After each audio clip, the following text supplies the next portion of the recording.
Kumusta? Ako si Miguel at welcome sa Pilipinas Rewind. Dito natin babalikan ang mga kwento ng ating nakaraan, simple, makulay, at puno ng aral tungkol sa ating pagka-Pilipino. Noong nakaraang kabanata, tinalakay natin ang pamumuhay ng mga sinaunang Pilipino, malaya, marunong, at may sariling kabihasnan. Ngayon, alamin natin kung paano nagbago ang takbo ng ating kasaysayan nang dumating ang mga Banyaga mula sa kanluran.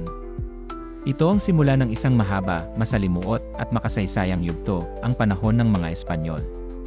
Taong 1521, isang ekspedisyon mula sa Espanya, sa paunguna ni Ferdinand Magellan, ang dumaong sa pampang ng Homonhon sa Samar. Pagod, gutom, at sugatan sila matapos ang mahabang paglalayag sa Dagat Pasipiko. Ngunit sa kabila ng lahat, natagpuan nila ang isang lupaing mayaman, maganda, at puno ng buhay, ang kapuluan ng Pilipinas. Magalang silang sinalubong ng mga katutubo. Nagpalitan sila ng pagkain, mga regalo, at kaalaman.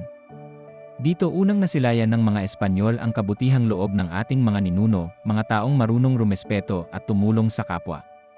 Noong Marso 31, 1521, idinaos ni Padre Pedro de Valderrama ang unang misa sa Limasawa. Ito ang naging simbolo ng simula ng Kristyanismo sa ating bansa.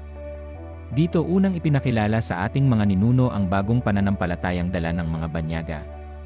Ngunit hindi lahat ay tumanggap ng basta-basta. Sa isla ng Mactan, tumindig si Lapu-Lapu, isa sa mga dato ng lugar. Matapang niyang hinarap ang mga dayuhan, at doon naganap ang labanan sa Mactan.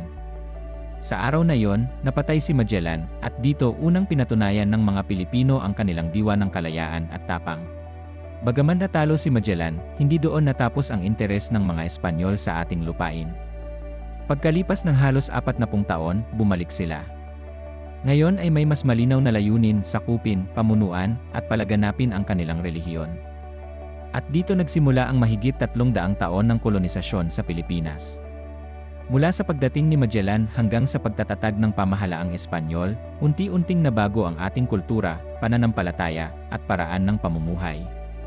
Ngunit sa kabila ng lahat ng iyon, nanatiling buhay ang diwa ng ating mga ninuno, ang tapang ni Lapu-Lapu, ang pagmamahal sa bayan, at ang diwa ng pagiging Pilipino.